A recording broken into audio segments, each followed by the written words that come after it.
Hello everyone and welcome to a brand new episode of the Sports Insight with your host Almar Khan. And yes, as you know, we give information from sports with regards to sports from all across the globe.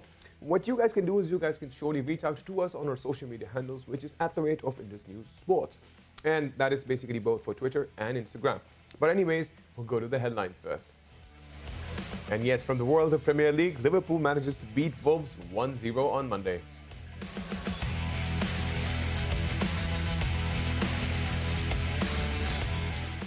And from the world of NBA, Brooklyn Nets managed to win against the Knicks by 117 and 112.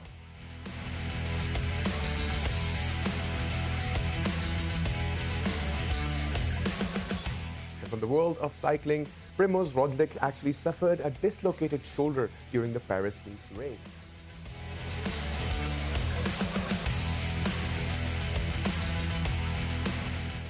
And from the world of sailing, America's Cup. Yes, Team New Zealand is on the brink of America's Cup victory after race 9 win.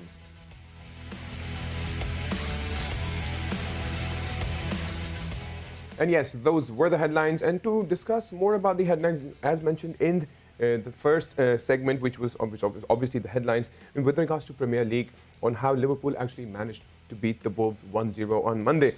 But the strangest part is there have been major upsets in the Premier League standings, very unpredictability with regards to the teams and their clubs and their performances. But to discuss all of this, we have Russell Boyce, all the way from the UK, a senior journalist with regards to sport. Yeah, Russell, thank you for being a part of the show. No, it's my pleasure. Nice to be here. Thank you. Great. All right, Russell, we'll start with talking about the last victory of Liverpool when they managed to beat the Wolves on Monday. And obviously, Wolves goalkeeper also suffered head injury as well. So how do you see it developing more? To begin with, we'll start with this match. I certainly think it was a result Liverpool needed. Their form has been shocking by their standards. I think it's been overall, it's turned into one of the worst title defences in memory. However, that result can only give them hope that they can still achieve. I think the top four has to be their aim now. I think that's definitely what they will be striving for. And I think a win over a good team in Wolves, with a former Wolves player scoring as well, just to add that to the mix. But yeah, I thought overall it was a good result. It wasn't spectacular, but it was exactly what Liverpool needed just now, just to get a hard-earned victory. Right. But if we talk about how much they have struggled to get here, because as you said, it's one of the most unpredictable situations in terms of their performance as a team. Obviously, if we look back at their history, Liverpool has always been phenomenal. They've always been the strugglers. They've always come up to give a good fight. But this time onwards, for the previous, I think maybe 10 matches, 15 matches, there have been a slight bit of lack of defense, if I put it that way, because there's supposed to be this midfielder who's supposed to feed them from the back. And I heard, one of my friends was telling me that, one of them actually got injured, because of which it's a very technical situation. We don't have that backing support in terms of Liverpool's performance.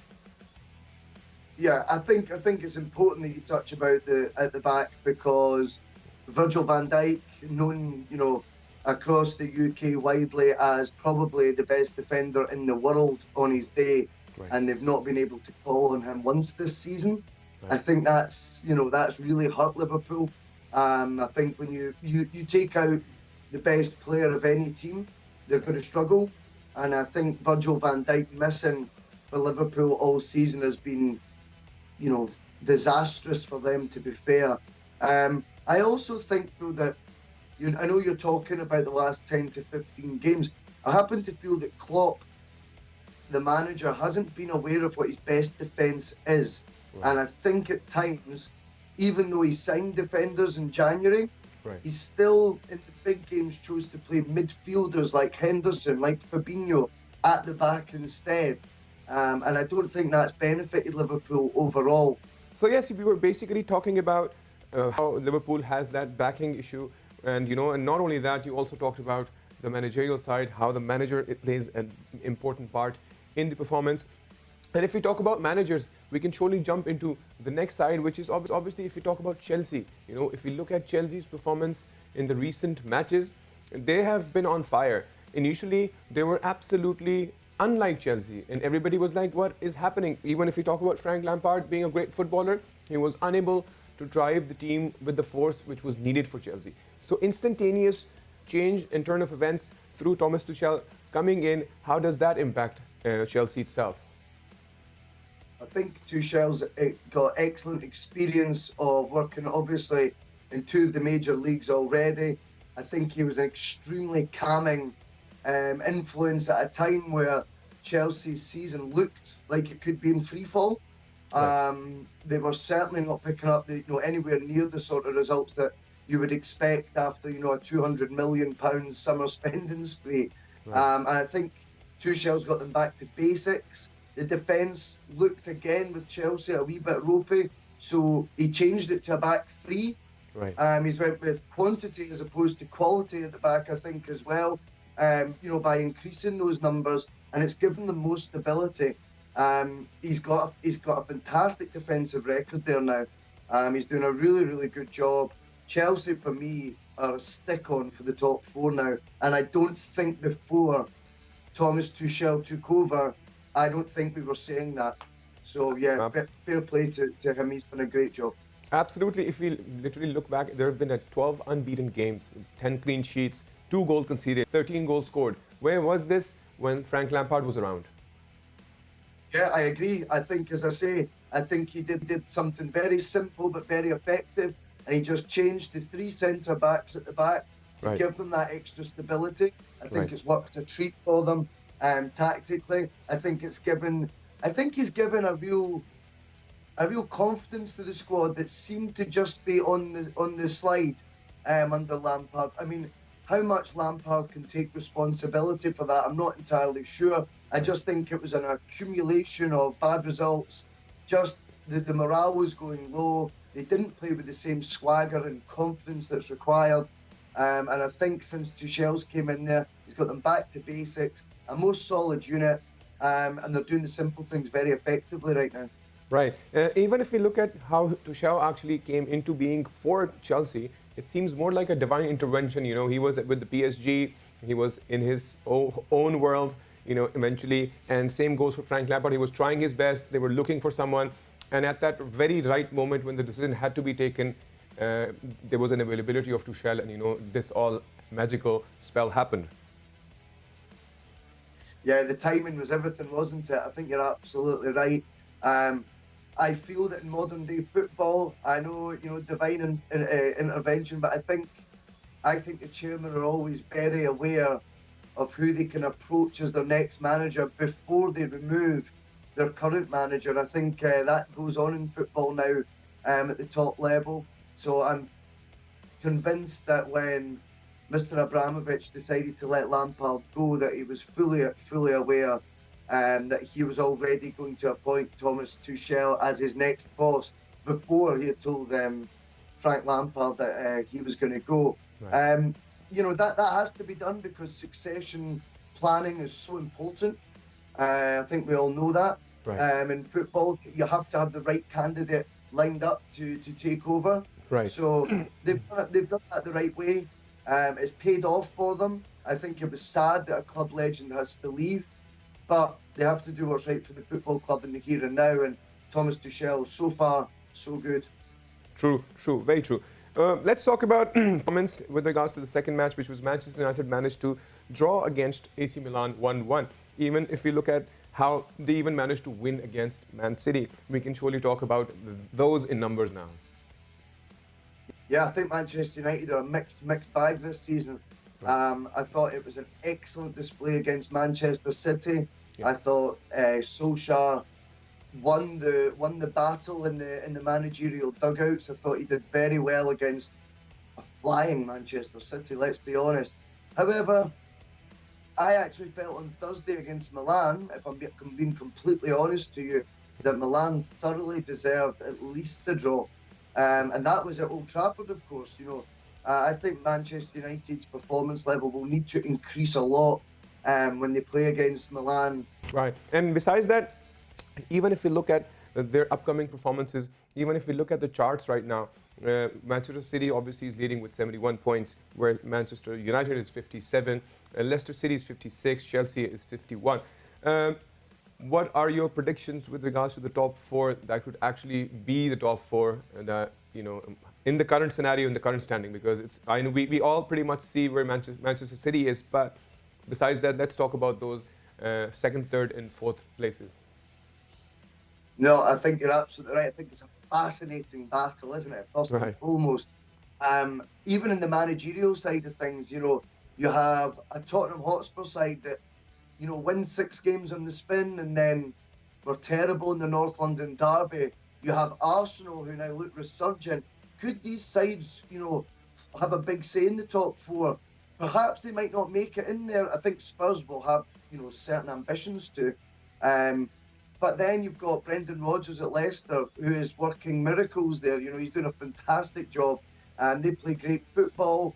No one wants to go to Leicester City and play against them. And then I think when you look at Man United, I think they will have just about enough in them to make the top four.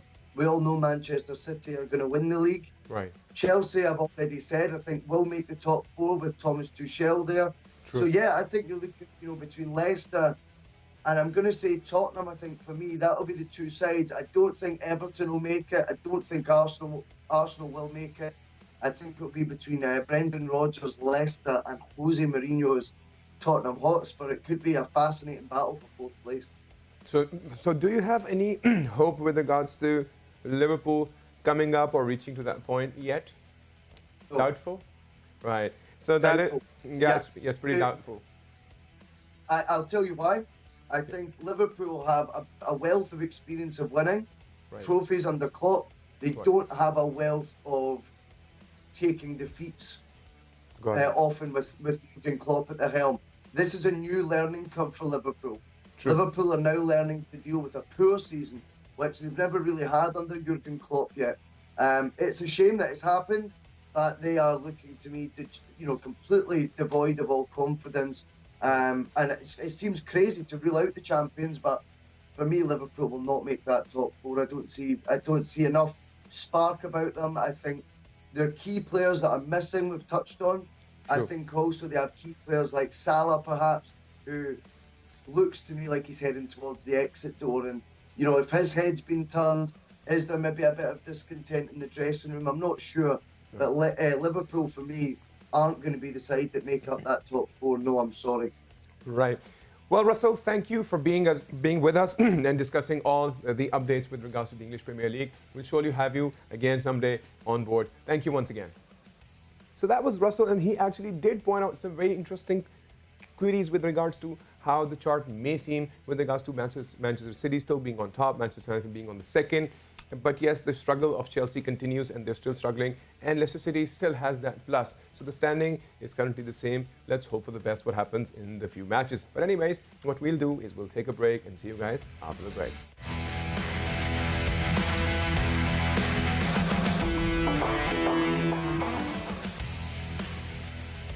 And yes, welcome back after the break. And yes, we were discussing the Premier League before the break, which was a pretty interesting subject with regards to their standings and all the things, and specifically fighting for that top four slot.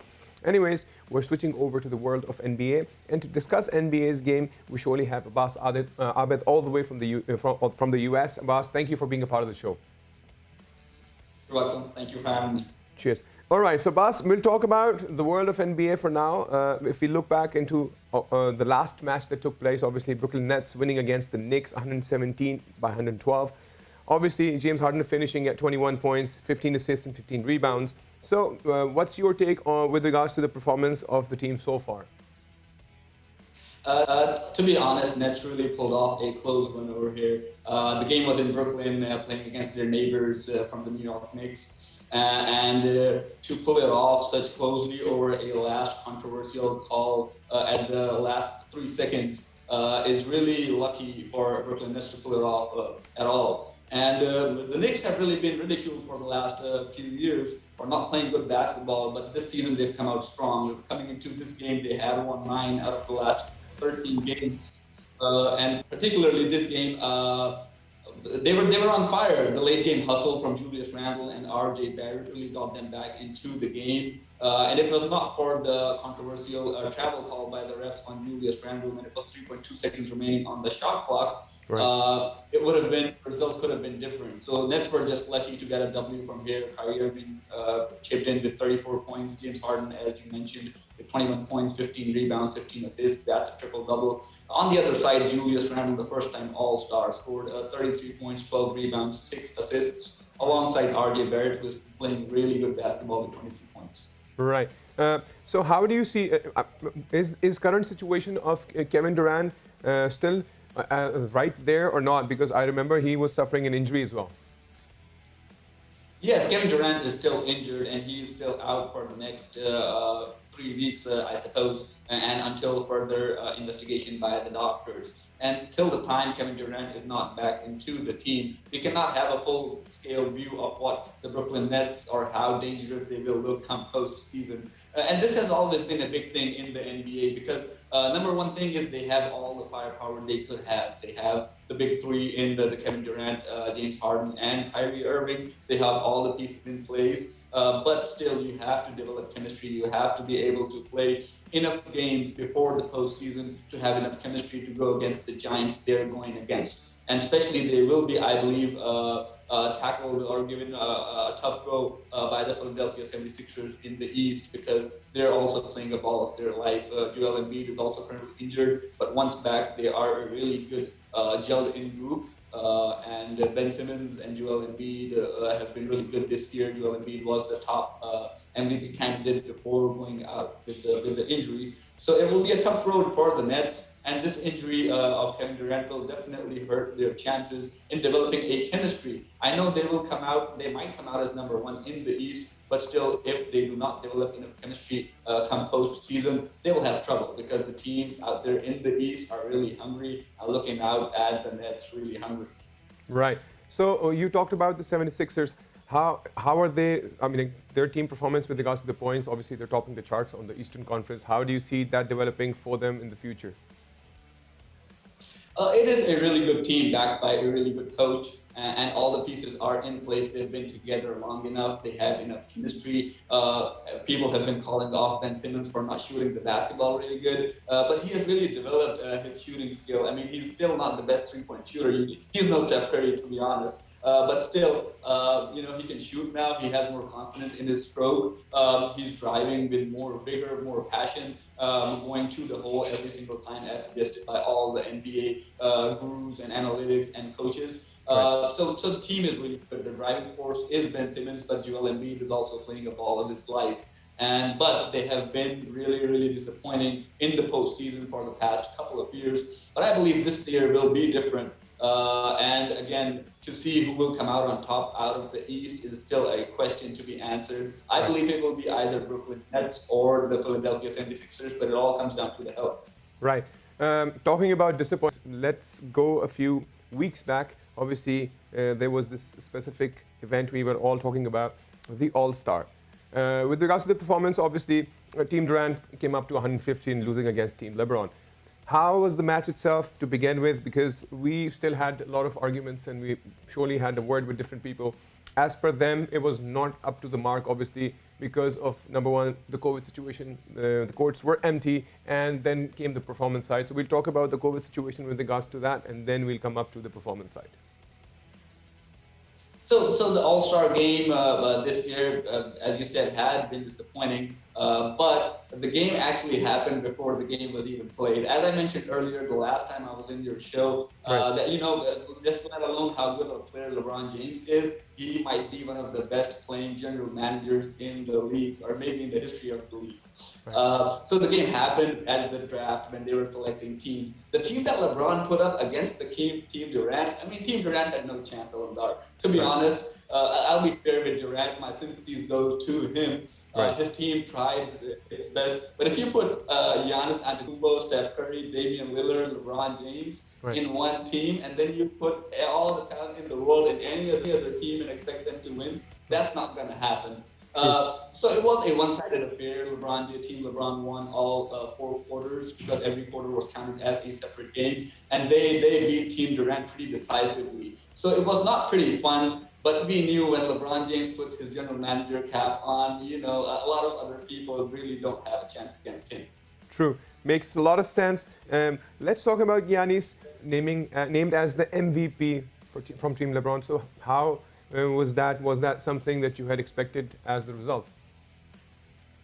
It was not really expected because the NBA has really shifted from the players who are playing inside to a shooter's game. Everyone calls it a shooter's game now. So we were really expecting a competition between Steph Curry and Damian Lillard. And to be honest, it was really a competition between the two. Both of them were in Team LeBron. LeBron, yeah. So Steph Curry scored 28 points. Damian Lillard scored 32 points.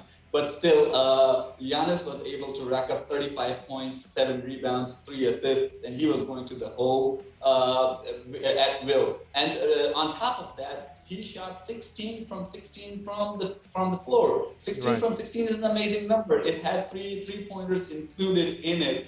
So he shot 100% from the field. I mean, no one can. Steph Curry doesn't do that. So to be able to shoot that good for a player who's called out for not being able to shoot, he deserves all the credit. He has done all the hard work. He played his heart out, and he deserved it to be the MVP of the All-Star game. So hats off to Giannis. Yes. With regards to obviously Stephen Curry, let's talk about him. Obviously in that three-pointer contest, and it's the second time that he's actually managed to get to that point. Once was in 2015, the other is 2021. How do you see that, and how do you see that legacy being continued for long?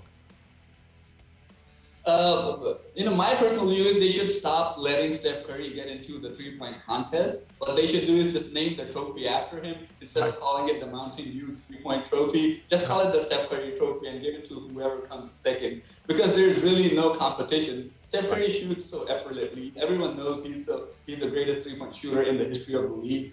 And even though he was off to a really, really bad start in the final round of the three-point contest, he still won so easily. He made it look so easy. I mean, he can win a three-point contest in his sleep. So I mean, all the other players don't really have a chance. Right. I mean, to be very honest, with his performance, I think he can have his eyes closed and just shoot the three-pointer. It's definitely going to go in. Of course, of course. Anyways, Abbas, thank you so very much for giving us the updates with regards to the NBA. It's always a pleasure. Thank you very much. So, yes, that was Abbas Abed, all the way from the US, discussing more on the world of NBA. And yes, it was an interesting journey, as he talked about how Brooklyn Nets won against the Knicks, and they still are getting there. And hopefully, we're expecting them that the Eastern Conference, they may end up being on the top. But anyways, that was the NBA side. We'll switch over to the world of cycling. Yes, Primoz Roglic managed to have a dislocated shoulder during the Paris-Nice race, which has been very crucial. He actually had his shorts ripped, and a lot of cuts on his and bruises on his arms and legs. I hope he manages to get well soon. He still managed to cross the line at the 8th stage of the Paris-Nice race. Events like these definitely do happen, but those who actually organize such events make sure that the medical and the situation is first aid is there. So obviously he was taken to a side to ensure that he's taken care of. But yes, he suffered a dislocated shoulder during that race, which will definitely go a long way for him as an athlete. But anyways, that was the cycling side. We'll switch over to the sailing side. Yes, we talk about America's Cup. Yes, the sailing side is interesting because Team New Zealand is absolutely on the brink of winning that America's Cup. That's going to be that would be 9 win, which is going to be interesting. And Defender TNZ won the 9th race by 30 seconds over the Luna Rossa. So it has been an interesting journey for them, and the TNZ will get the chance to win the mug when the racing will resume. So let's see how things develop for them. But yes, the journey is still on with regards to the race.